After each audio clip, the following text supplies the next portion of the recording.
Hey guys what's up. तो आज हम लोग बात करेंगे हीमोडायलिसिस के बारे में। तो सबसे पहली बात, हीमोडायलिसिस से आप लोग क्या मतलब समझते हो?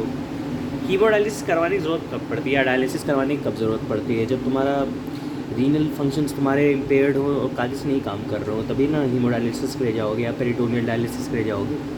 तो हमारे रीनल फंक्शन अगर एडिक्वेटली फ़िल्टर नहीं कर पा रहे हैं या मॉनिटर नहीं कर पा रहे हैं और हमारे नाइट्रोजनस वेस्ट अभी भी बॉडी में एक्यूमुलेट हो रहा है, तो उन्हीं नाइट्रोजनस वेस्ट को निकालने के लिए हमें एक प्रोसेस करना पड़ता है जिसका नाम है डायलिसिस।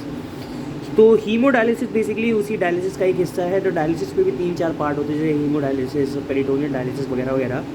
तो सबसे पहली बात, आज हम लोग बात करेंगे हीमोडायलिसिस के बारे में। तो it works on the principle of semi permeability. एक इस प्रिंसिपल पे काम करता है, ये सेमी परमिएबिलिटी के प्रिंसिपल पे काम करता है। And what is semi permeability? कुछ को फिल्टर करेगा, कुछ को छोड़ देगा।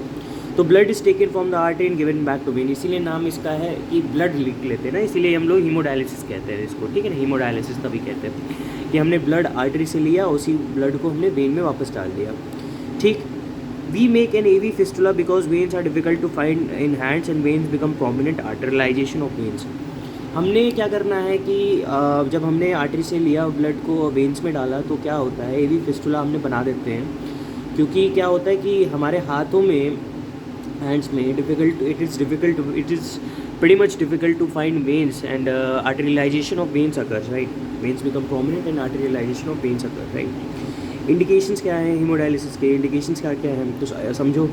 एक्यूट रीनल फेलियर हो जाए या क्रॉनिक रीनल फेलियर हो जाए तो उसके कारण से भी हीमोडायलिसिस करवाने की ज़रूरत पड़ सकती है हमें। टॉक्सिन्स हमारी बॉडी में कुछ आ गए, जैसे मेथनॉल पॉइजनिंग हो गया, स्लेट पॉइजनिंग हो गया, कोई पॉइजनस सब्सटेंसेस आ गए, जैसे poisoning, methanol poisoning, salicylate poisoning, ये सब हो गया, तो हमें तब भी हीमोडायलिसिस कराना पड़ेगा, ठीक है ना। तो metabolic acidosis with increase in iron gap, ये टॉक्सिन्स कैसे होते हैं? मेटाबॉलिक एसिडोसिस कराते हैं with increase in iron gap, ठीक है। इसका टेक्निक अब समझ लो, हीमोडायलिसिस कैसे करते हैं। तो सबसे पहले पूरी तरीके से इसमें टेक्निक बताया है अच्छे से। Blood from the patient made to flow through the dialysis machine. तो हमने जो है पेशेंट का जो पेशेंट से हमने ब्लड लिया, made to flow through the dialysis machine, उसी ब्लड को पेशेंट हमने, जैसे ब्लड लिया हमने पेशेंट से और उसको डायलिसिस मशीन में डाल दिया, which made to flow through the dialysis machine, ठीक है ना, विच कंटेन सेमी परमिएबल में। ये प्रिंसिपल किस पे बेस्ड है? सेमी परमिएबिलिटी के प्रिंसिपल पे बेस्ड है। अब इसी में उस पेशेंट के ब्लड को डाला इसी सेमी परमिएबल मेम्ब्रेन के through.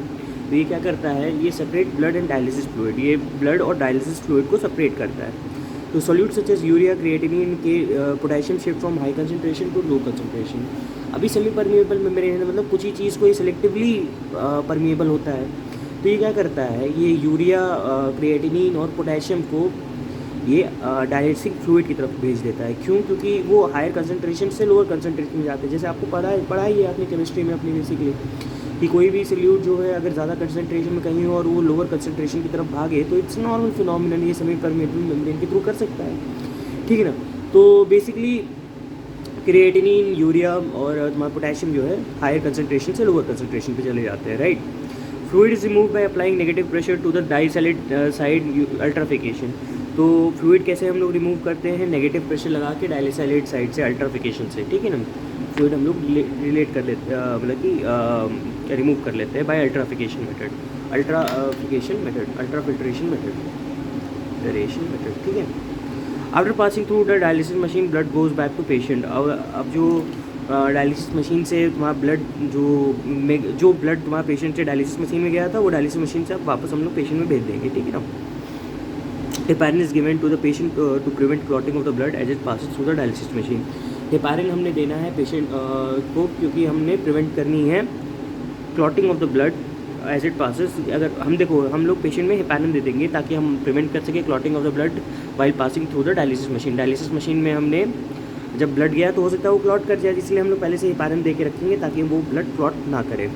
Initial haemodialysis is done for 1 hour to avoid sudden change in the fluid and electrolyte balance. तो जो हम लोग पहली बार या इनिशियली हीमोडायलिसिस स्टार्ट करते हैं तो केवल 1 घंटे के लिए करते हैं, ताकि हमारा सडन जो चेंज ना हो फ्लूइड और इलेक्ट्रोलाइट बैलेंस में पेशेंट में। और सब्सिक्वेंटली उसको हम लोग बढ़ा सकते हैं फॉर 3 से 4 घंटा, 3 से 4 टाइम्स अ वीक के लिए, ठीक है ना। 3 से 4 घंटे तक कर सकते हैं और 3 से 4 टाइम्स वीक कर सकते हैं सब्सिक्वेंटली। लेकिन इनिशियली हम लोग 1 घंटे स्टार्ट करते हैं ताकि फ्लूइड एंड इलेक्ट्रोलाइट बैलेंस ना गड़बड़ाए, ठीक है। Indications of dialysis in renal failure, क्या क्या इंडिकेशंस हैं डायलिसिस के रीनल फेलियर में? तो सबसे पहली बात थी मेटाबॉलिक AEIOU निमोनिक से याद करते हैं, जितने वॉवल्स वाले निमोनिक होते हैं ना, वॉवल्स केवल तो कि उससे याद करते हैं कि मेटाबॉलिक एसिडोसिस में दे सकते हैं, डायलिसिस करवाएंगे। मेटाबॉलिक एसिडोसिस में पेशेंट चला गया तो हम लोग डायलिसिस करवाएंगे, ठीक है ना।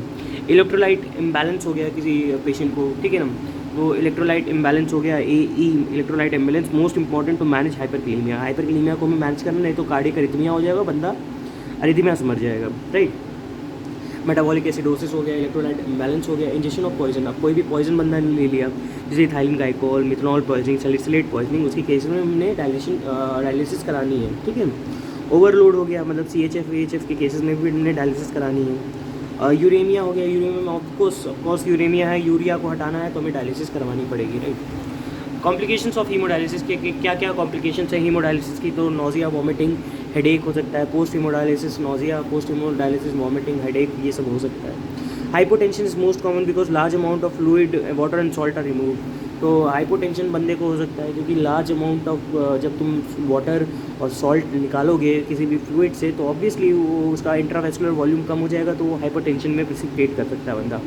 Cardiac arrhythmia due to sudden potassium agitated blood shift, तो कार्डियक अरिथमिया हो सकता है कि अगर तुमने एकदम सडनली दे दी, मतलब कर दिया हीमोडायलिसिस, एकदम तेज़ी से करवा दिया, तो वही पोटेशियम का इम्बैलेंस होगा। कार्डियक अरिथमिया में एसिड बेस बैलेंस शिफ्ट और पोटेशियम के इधर उधर होने से, मतलब सडन पोटेशियम शिफ्ट से, तो क्या होगा, कार्डियक अरिथमिया में पेशेंट जा सकता है। हेमरेज ड्यू टू एंटीकोagulation से हेमरेज हो सकता है। जैसे तुमने हेपारिन दिया ताकि वो ब्लड ना कोआगुलेट करे, लेकिन उसी से क्या हुआ, हेमरेज हो गया तुम्हें, तो वो दिक्कत कर सकता है। एवर एम्बोलिज्म, मान लो तुमने अच्छे से डायलेटर मशीन को ढंग से नहीं फिट किया था, तो उससे हो सकता है गैस के बुलबुला चला गया और जाके पेशेंट में जाके स्ट्रक हो गया और वो एयर एम्बोलिज्म करा दिया, पेशेंट मर गया, ठीक है। तो ये भी हो सकता है कॉम्प्लिकेशन, होता बहुत ही रेयर है, लेकिन अच्छे से, इसलिए हम लोग अपने टेक्निकल स्टाफ को भी हमने बहुत ही वेल ट्रेन रखना है, इसलिए हम कहते हैं। डिसइक्विलिब्रियम सिंड्रोम हो सकता है। व्हाट इज डिसइक्विलिब्रियम सिंड्रोम, ये इंपॉर्टेंट है, शॉर्ट नोट कभी कभी आ जाता है। For long time urea levels are high, ठीक है। क्या हुआ डिसइक्विलिब्रियम सिंड्रोम में, हम लोग डायलिसिस कब करते हैं, जब हमें पता चल जाएगा कि ये क्रोनिक रीनल फेलियर है, एक्यूट किडनी इंजरी है, या कुछ और कोई दिक्कत और आ रही है, मेटाबॉलिक कुछ डिस्टर्बेंसेस आ रहे हैं इस बंदे में, ठीक है ना। तो उसके केसेस में हम लोग डिसइक्विलिब्रियम सिंड्रोम, उन केसेस में क्या होता है कि यूरिया लेवल्स का बहुत टाइम से ही यूरिया लेवल्स जो है हाई रहते हैं, ठीक है। But after few dialysis urea levels become low. अभी क्या है, बहुत टाइम से यूरिया लेवल्स हाई थे, लेकिन कुछ समय डायलिसिस के बाद यूरिया लेवल्स लो हो जाते हैं। जिससे क्या होता है, कुछ पर्सनालिटी चेंजेस होते हैं, पेशेंट में बिकम इरिटेबल। तो लंबे समय तक के लिए तुम हाई यूरिया पे थे, तो अचानक से तुमने डायलिसिस कराई, यूरिया लेवल कम हो गई तुम्हारी, तो उससे क्या हुआ कि पेशेंट कभी कभार इरिटेबल हो सकता है। इसी को कहते हैं अपन डिसइक्विलिब्रियम सिंड्रोम। डायलिसिस डिमेंशिया, तो इससे एक कॉम्प्लिकेशन इसका और है कि डायलिसिस करवाने से बंदे को डिमेंशिया हो जाता है ड्यू टू एल्युमिनियम इंटॉक्सिकेशन। वहाँ पे एल्युमिनियम का इंटॉक्सिकेशन हो जाएगा बंदे को, इसलिए उसको कहते हैं डायलिसिस डिमेंशिया, ठीक। डायलिसिस डिमेंशिया बेसिकली क्या होता है, एल्युमिनियम के इंटॉक्सिकेशन के कारण से डायलिसिस डिमेंशिया होता है।